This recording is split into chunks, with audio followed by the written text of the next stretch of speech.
रास्ता दो भैया। कृषी समितीचे 2 लोक तिथे जा जिथं आहे ना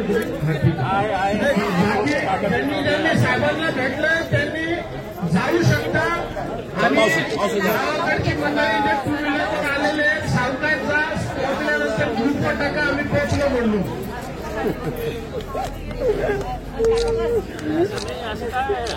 चला काय करता 70-80 किलोमीटर जाहीर मंडळी आलेल्या आहेत जाताना सावकाशचा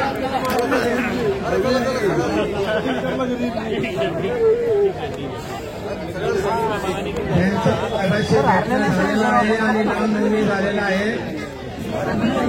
विचार केला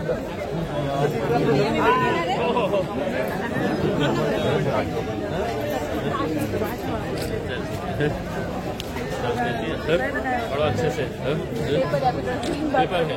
चलो wish you all the best.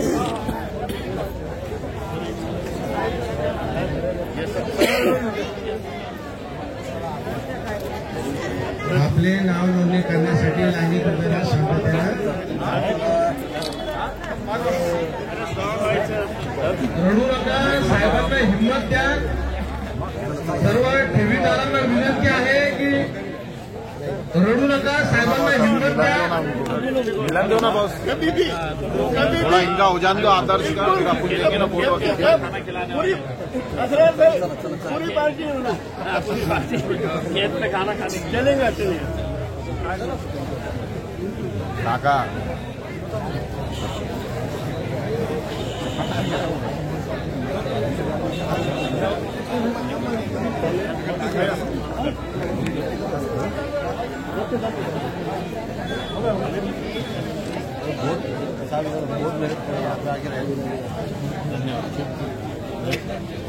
Sir क्या बोले राइट लेने एक मिनट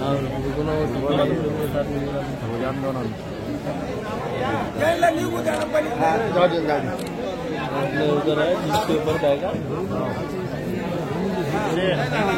भेटले त्याला पुढे पुढे चला हे भेटले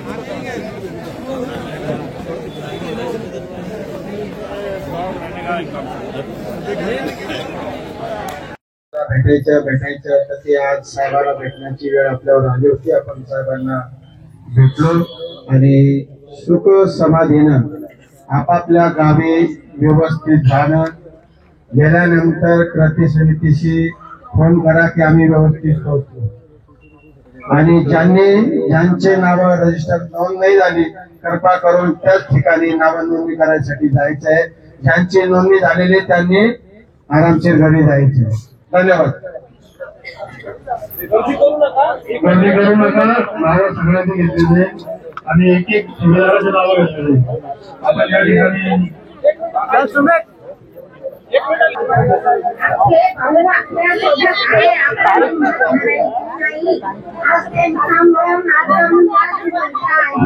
आई थोडा बाजूला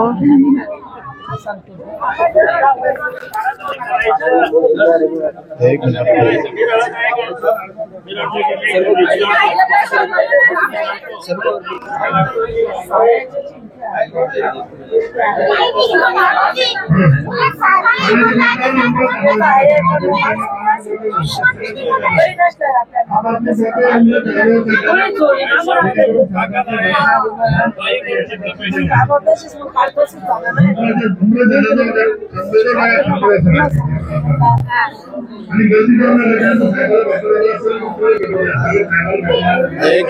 आमान देना रोटी जाना लेडीज का सर तक तुम आगे थोड़ा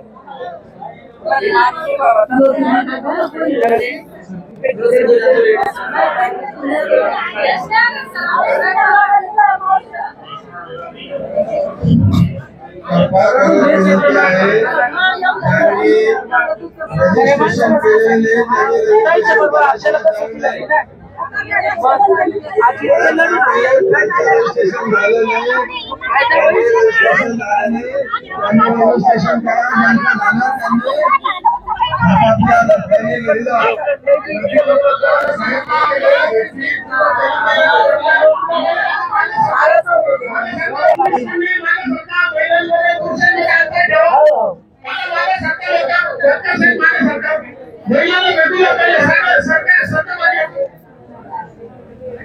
ज्यांना मला भेटे असतील त्यांनी बाजूला चला.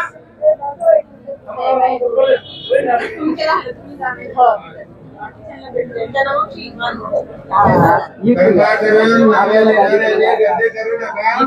त्यांना व्यवस्थित नावं लिहू द्या. गडबड करू नका.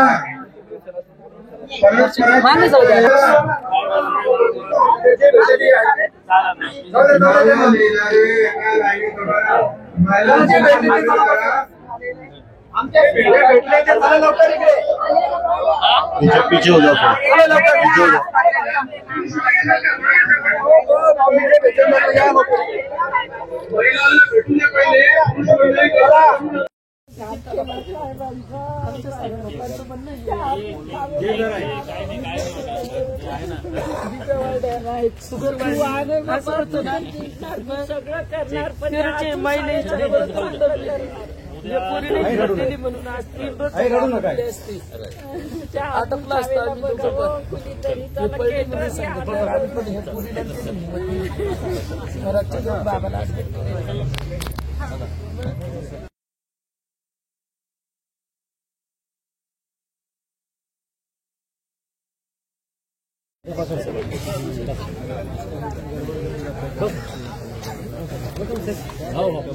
घ्या ना करा ना.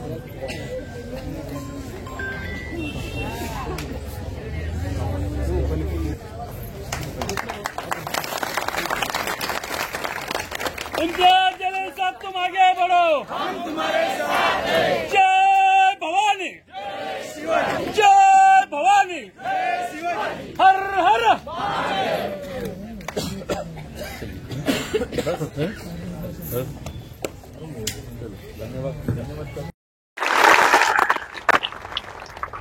नमस्कार आपल्या सर्वांना.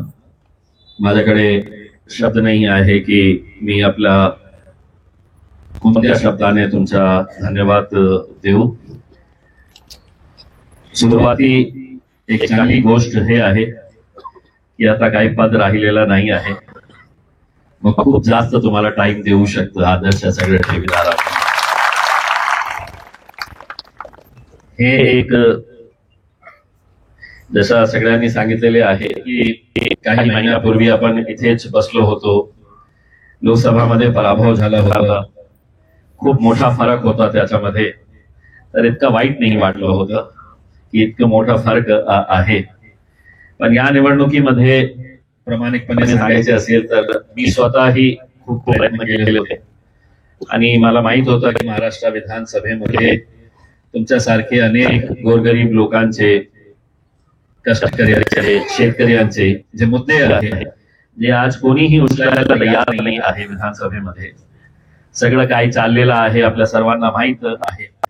माझी स्वतःची एक इच्छा होती, अपेक्षा होती की आपण महाराष्ट्राच्या विधानसभेमध्ये गेल्यानंतर आदर्श आहे किती एक पतसंस्था आहे, किती एक सहकारी बँक्स आहे ज्याच्या कोट्यवधी रुपये जे आहे लोकांचे, गोरगरिबांचे ते अडकलेले आहे आणि त्याच्या बाबतीत कोणीही निर्णय घ्यायला तयार नाही आहे, बोलायला तयार नाही आहे. विधानसभेमध्ये याच्या बाबतीत चर्चा होत नाही. तर माझी एक प्रामाणिक इच्छा होती. तर सगळ्यांनी प्रयत्न केले आणि जिंकल्यानंतर खूप लोक तुमच्या सोबत राहतात. सारे लोक आपल्या सोबत आहेत. एका अर्थाने माझ्यासाठी त्या जिंकण्यापेक्षा इतके लोकांचं प्रेम, आपला आशीर्वाद, आपली साथ मिळाली हे माझ्यासाठी खूप महत्त्वाचं. आमदारकीचं पद गेलं, खासदारकीचं पद गेलं, पण याचा अर्थ हे होत नाही आहे की माणूस संपलेला आहे, आता काही राहणार नाही. जोपर्यंत लोकांचा आशीर्वाद आहे, लोकांचे साथ आहे.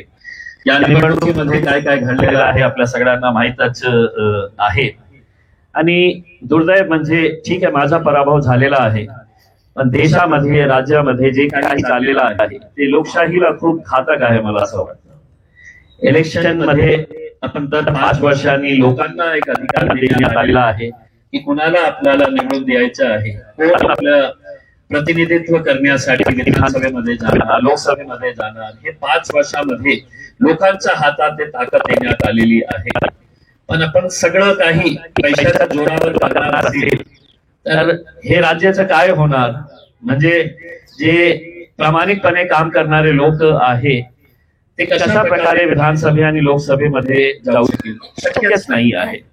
कारण ज्या प्रकारे पैशाचा वापर लोकसभेमध्ये पण बघितलेला होता आणि विधानसभेमध्ये पण बघितलेला आहे. याचा अर्थ हे आहे की तुम्हाला इलेक्शन लढायचं असेल तर तुम्हाला कुठेतरी बेमानी करावं लागेल, तुम्हाला बेमानीचे पैसे जमा करावे लागेल आणि त्या पैशावर मग इलेक्शन लढायला पाहिजे. आणि हेच चाललेलं आहे. एका मतदानाची किंमत जे 500 रुपयापासून सुरू होती ते निवडणूक जवळ आल्यानंतर 3-3 हजार रुपयेपर्यंत गेली होती एक मतदानासाठी. आणि मी असं नाही आहे की मी फक्त आरोप करत आहे. मी जेव्हा जे काही आरोप केलेला आहे त्याचं सगळं व्हिडिओ मी पोलिसांना पाठवलेले आहे, मुख्य निवडणूक अधिकारी दिल्लीला पाठवलेला आहे, महाराष्ट्राच्या मुंबईला पाठवलेला आहे, इकडचे पोलीस कमिशनरांना दिले, कलेक्टर साहेबांना दिले, आरोला दिलेले आहे, सगळं व्हिडिओ फुटेज दिलेलं आहे की कशा प्रकारे भारतनगर सारख्या एका बूथवर गेल्यानंतर सगळं बूथ कॅप्चर करण्यात आलं होतं. म्हणजे जे 50-60 लोक संध्याकाळी 5 वाजता तिथे आणण्यात आलेले होते. भारतीय जनता पार्टीचे एक दलित नेते आहे, त्यांनी ते लोकांना आणले होते आणि पूर्ण बोगस वोटिंग तिथे सुरू होती. आपल्यापैकीच एका माणसाने मला फोन केला आणि सांगितलं की साहेब हे जे 50-60 लोक एकत्र गाडीमध्ये आलेले आहे ते आमच्या एरियातले नाही आहे, हे बोगस वोटिंग करण्यासाठी आलेले आहे. मी तुरंत तिथे पोहोचलो आणि पोहोचल्यानंतर एका बूथ मध्ये गेल्यानंतर एक महिला जेव्हा मला बघितली की आलेले आहे ते पळून चालली होती.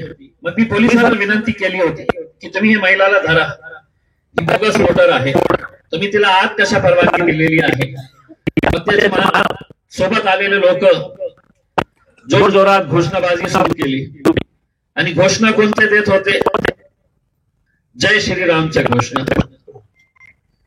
म्हणजे एका साईडला तो माणूस बोगस वोटर्स आणला होता, त्याचा संबंध या घोषणाशी काही नाही होता.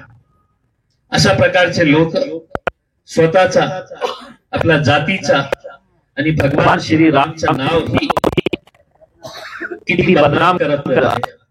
मी पोलिसांना सांगितलं हे कोण कोण लोक आहे जे बाहेरून आलेले आहे, मला माहित नाही, मी ओळखत नाही, पण या एरियातले लोक सांगत आहे की हे सगळे बोगस वोटर्स आलेले आहे.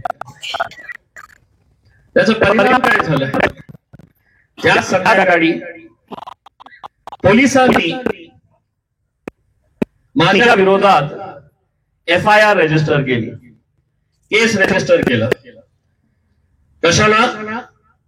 की मी त्या पोलिंग बूथ वर गेलो होतो. कॅन्डिडेटला अधिकार आहे, जोपर्यंत निवडणूक चाललेली आहे, ते 6 वाजे असू द्या, संध्याकाळी 7 असू द्या, 8 वाजे, जे कॅन्डिडेट असतं, जे उमेदवार असतात त्याला अधिकार असतात ते कोणत्याही बूथ मध्ये जाऊ शकतात चेक करायला. मग माझ्या विरोधात एक FIR पोलीसच्या मार्फत करण्यात आली. तक्रारदार कोणी नाही आहे, पोलिसांनी FIR केली. दुसऱ्याच दिवशी ज्या दलित माणसात जे आपला स्वतःला नेता म्हणतो भारतीय जनता पार्टीचा, माझ्या विरोधात दुसरी FIR रजिस्टर करण्यात आली अॅट्रॉसिटी कायद्याचा कायदा. अॅट्रॉसिटी म्हणजे मी एक विषय समाजाचा आहे, मी त्याला चोरी करताना पकडलं.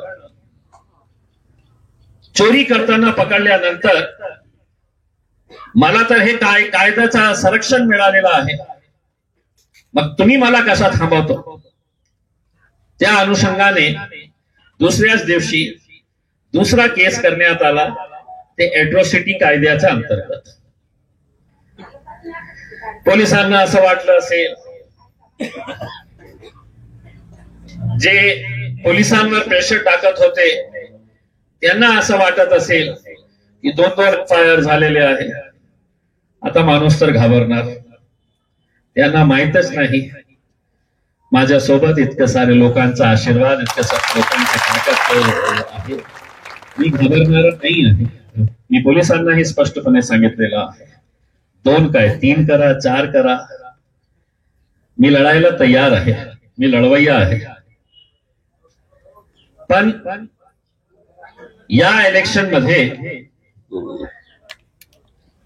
5:30 वाजता आंबेडकर नगर एक व्हिडिओ मी पत्रकार परिषद घेतलं, मोठं स्क्रीन लावलं आणि त्या स्क्रीनवर हे सगळे व्हिडिओ दाखवले की कशा प्रकारे आंबेडकर नगर मध्ये कोणालाही, विशेषकर महिलांना मतदान करण्यासाठी रोखण्यात आलं होतं. कशासाठी माहित आहे? 5 वाजेपर्यंत. कारण हे होतं की सावे साहेबांचा माणूस पैसे घेऊन निघालेला आहे आणि ते पैसे वाटल्यानंतर तुम्ही रांगेत उभे राहा, पैसे घेतल्यानंतर तुम्ही तुमचं मतदान करा. सगळं काही व्हिडिओ मध्ये आहे. जे मी बोलत आहे ते सगळं व्हिडिओ मध्ये आहे. मी ते व्हिडिओचे CD तयार करून सगळ्यांना पाठवले. मग प्रशासनाला माहित आहे तर त्यांनी 3 मेंबर कमिटी तयार केली मी जे आरोप करत आहे त्याच्या बाबतीत. आणि काल त्यांची इनिशियल रिपोर्ट त्यांनी सबमिट केली ते 3 अधिकाऱ्यांनी. आणि त्यांनी असं म्हटलेलं आहे की जे माणूस जे पैसे वाटप करत आहे त्याच्यातून हे सिद्ध होत नाही ते इलेक्शनचे पैसे वाटत होत. म्हणजे पोलिंग बूथ, ज्या पोलिंग बूथ च्या कंपाऊंड मध्ये तो कॉर्पोरेटरचा भाऊ पैसे वाटप करत होता, त्याच्या हातात नोटांचं बंडल आहे, ते सगळं व्हिडिओ मध्ये दिसत आहे. आणि महिला त्याच्या अंगावर तुटत आहे की आपल्या हातात काही पैसे मिळेल. व्हिडिओ मध्ये सगळं अवेलेबल आहे. आणि हे अधिकाऱ्यांनी आपलं इनिशियल रिपोर्ट दिलं. याच्यातून हेच सिद्ध होत नाही की ते पैसे कसले वाटप करत होता, कशासाठी वाटप करत होता. म्हणजे ते पोलिंग बूथ मध्ये तोच माणूस मोटरसायकलवर बसल्यानंतर या एरियामध्ये फिरत आहे, त्याचाही व्हिडिओ आहे. कमळ कमळ कमळ कमळ कमळ म्हणून. म्हणजे इतकं पुरावे दिल्यानंतर ही अधिकाऱ्यांना हे माहित नाही की ते कोण आहे. आणि ते मला विचारतात कोणत्या कारणाने तुम्ही अॅट्रॉसिटीचा गुन्हा माझ्यावर दाखल केलेला आहे. ठीक आहे, कोणी जिंकणार कोणी पराभव होणार. मग याचा अर्थ हे आहे का की सत्ता आमची आहे? कोणी मंत्री कोणी नेता पोलिसांना फोन केला आणि सांगितलं की याच्यावर केस करा आणि तुम्ही तुरंत केस करतो, हे बरोबर नाही आहे. लोकशाहीला खूप भाग आहे. त्याकरता सर्वांनी सहकार्य करा अशी आम्ही तुमच्याकडून खूप खूप अपेक्षा करतोय.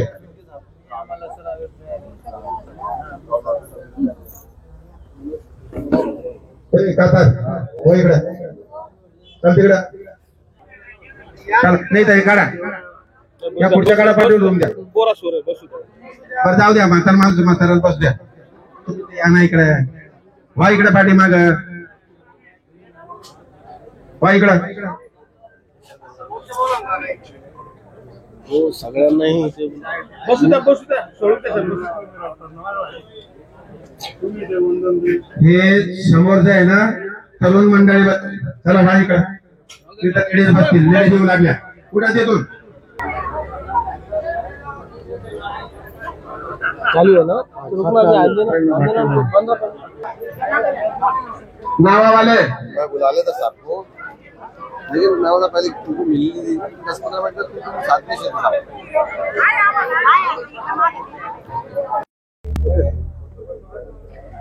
जी देखिए, मैं पिछले तकरीबन 2 साल से ज़्यादा का वक्त हो गया है कि हमने ये आदर्श के जो ठेवीदार है, तकरीबन 62,000 ठेवीदार है, इनके ज़िंदगी भर की कमाई जिन लोगों ने लूट के खा गए थे और इनकी कोई सुनवाई नहीं हो रही थी, उस मुद्दे को मैंने अपने हाथ में लिया था। और धीरे धीरे ऐसा हो गया है कि ये 62,000 लोग एक परिवार का सदस्य के तौर के ऊपर हम सब रहने लगे हैं अपने। उन्हें भी लगता है कि इम्तियाज़ जलील जो है वो हमारे परिवार का सदस्य है, मुझे भी ऐसा लगता है। ये पूरे ठेवीदार जो है वो एक परिवार बन चुका है और सभी लोग अपनी अपनी परेशानियों में थे। ऐसे वक्त के अंदर कोई सहारा नहीं दे रहा था, तो मैंने उनको थोड़ा सा साथ दिया और उसका नतीजा ये हुआ है कि अब जो छोटे ठेवीदार हैं उनको पैसा ऑलरेडी मिल चुका है, वापस मिल चुका है, जो कभी नामुमकिन सी बात समझी जाती है कि कोई भी पद संस्था जब डूब जाती है तो लोगों का पैसा मिलता नहीं है, ऊपर का ऊपर ही सब कुछ मैनेज हो जाता है और वो पैसा डूब जाता है। लेकिन अब ये लोगों को पैसा मिलना शुरुआत हो गई है, छोटे छोटे जो ठेवीदार है। अब बड़े जो ठेवीदार है उनके पैसों के लिए भी उनका प्रॉपर्टी का ऑक्शन किस स्टेज के ऊपर पहुंचा है, वो प्रॉपर्टी जैसे ही ऑक्शन हो जाती है, उसका लीलाव हो जाता है, तो ये लोगों को भी पैसा मिलेगा। और उन्हें मैंने शुरुआत में ही उनको एक वादा किया था कि मैं मेंबर ऑफ पार्लियामेंट MP रहूं या ना रहूं, मैं MLA रहूं या ना रहूं, मैं तुमसे वादा करता हूं कि जब तक इन गरीब लोगों का पैसा 1-1 रुपया वापस नहीं मिलता तब तक मैं इनका साथ नहीं छोड़ने वाला हूं। तो जब मेरी हार हुई लोकसभा के वक्त में, तो ये लोग यहीं पे आए थे, अपनी नाराजगी बताए थे, अपना दुख जताए थे। और आज भी आप देखिएगा कि किस तरीके से वो बिलक बिलक कर रो रहे थे। किसी भी इंसान के लिए मैं समझता हूँ कि एक MLA के टाइटल से बढ़कर ये लोगों की मोहब्बत मायने रखनी चाहिए इसमें। कि आज मेरे लिए जिस तरीके से ये लोग रो रहे हैं, जिस तरीके से इनकी आंखों से आंसू छलक रहे हैं, मैं समझता हूँ इससे बढ़कर और कोई कामयाबी नहीं हो सकती है। हमने कम से कम MLA का टाइटल नहीं मिला, लेकिन लोगों की मोहब्बत पाए है और यही हमारी सबसे बड़ी कामयाबी है। आपकी तकरार पर 4 तारीख को देखिए, मैंने है तो जब ये तकरार किया था कि किस तरीके से पैसे का खुला खेल खेला जा रहा है, हमने पूरा वीडियो एविडेंस दिया था कि कहाँ कहाँ पे पैसा इस्तेमाल किया जा रहा था, पैसा देकर वोट खरीदा जा रहा था। ये सब वीडियो एविडेंस के साथ हमने है तो इलेक्शन कमीशन ऑफ इंडिया को भेजे, इलेक्शन कमीशन महाराष्ट्र को भेजे, हमने कलेक्टर, कमिश्नर, RO, इनको सबको हमने वो एविडेंस दिए हैं। इसके बाद गवर्नमेंट ने 3 मेंबर कमेटी बनाई है इसकी इंक्वायरी करने के लिए, और उस इंक्वायरी की इनिशियल रिपोर्ट इन्होंने अभी दिए है और उसके अंदर ये बताया है कि नहीं, वो जो पैसा बट रहा था वो उससे ये नहीं साबित हो रहा है कि वो इलेक्शन का पैसा है या नहीं है करके। मेरा एक सवाल है, इलेक्शन बूथ के अंदर अगर पैसा बट रहा है तो कोई बारात तो वहाँ से जा नहीं रही थी कि आप पैसा लुटा रहे थे वहाँ पे। इलेक्शन के दिन शाम के 5 बजे आप पैसा बांट रहे हैं खुले तौर के ऊपर, और अगर आप मुझे ये रिपोर्ट दे रहे हैं कि उससे ये साबित नहीं होता है। अब देखें, 4 तारीख के दिन दूसरी हियरिंग है, उस हियरिंग के अंदर हम देखेंगे, आगे लड़ेंगे। और सर अजमेर शरीफ की दरगाह का देखिए, जब आप देख रहे होंगे कि 23 तारीख के दिन जब नतीजे आए और उसके बाद से पूरा सोशल मीडिया और टेलीविजन चैनल्स के ऊपर इस बात की चर्चा होने लगी कि अचानक 5 बजे आपका जो वोटिंग परसेंटेज था महाराष्ट्र के अंदर, 2-3 घंटे के बाद वो किस तरीके से बढ़ गया था करके। तो ये एक एग्जाम्पल हो गया, पूरे हिंदुस्तान में कभी इतना बड़ा परसेंटेज नहीं बढ़ा था जो यहाँ पे महाराष्ट्र के इलेक्शन में। तो जब इसकी चर्चा होने लगी और कहीं ना कहीं सवालिया निशान खड़े होने लगे कि भैया ये सरकार ने कुछ धांधली की है, EVM की धांधली हुई है, तो उसको भटकाने के लिए इन्होंने बहुत ही सोची समझी साजिश के तहत बोले अब ये चर्चा को हटाना कैसा, तो अजमेर शरीफ की दरगाह का सर्वे करवाने का मुद्दा उन्होंने पिल्लू छोड़ दिए। और फिर आप देखिए सोशल मीडिया के ऊपर बस वही चल रहा है, अजमेर शरीफ का, इनकी बेईमानी के ऊपर अब चर्चा ही नहीं हो रही है करके। लेकिन वो भटका सकते हैं, हम इनको जिंदा रखेंगे और हम हमारी लड़ाई जारी रखेंगे। देखिए, अब मुल्क के अंदर हालात कैसे होते जा रहे हैं आपको खुद को पता है कि कोई भी सड़क चलता हुआ आदमी जाता है और ये कह देता है कि भाई ये मस्जिद के नीचे पहले कोई धार्मिक स्थल हुआ करता है करके, और अदालत उसको दे देती है कि वहाँ पे सर्वे करवाया जाए करके। देखिए, जब मुल्क आज़ाद हुआ था 1947 के अंदर, तो एक कानून बनाया गया था 1947 के अंदर कि जो कोई धार्मिक स्थल रहेगा, चाहे वो मंदिर रहेगी, मस्जिद रहेगी, गिरजाघर रहेगा, गुरुद्वारा रहेगा, जो 1947 के अंदर जिसकी जैसी पोजीशन थी उसको वैसा ही रखा जाएगा, उसके साथ छेड़छाड़ नहीं की जाएगी। अब आप इतने सालों के बाद अचानक आपको कोई तो भी आके कह देता है कि नहीं साहब इसके नीचे है तो कुछ तो भी ये दिख रहा है, कुछ तो भी वो दिख रहा है करके, तो ये 1947 के अंदर जो फैसला लिया गया था मुल्क आज़ादी के टाइम के ऊपर, इसके साथ छेड़छाड़ करके ये सिर्फ भटकाने की और समाज के अंदर दरारें और दीवारें पैदा करने की कोशिश की जा रही है।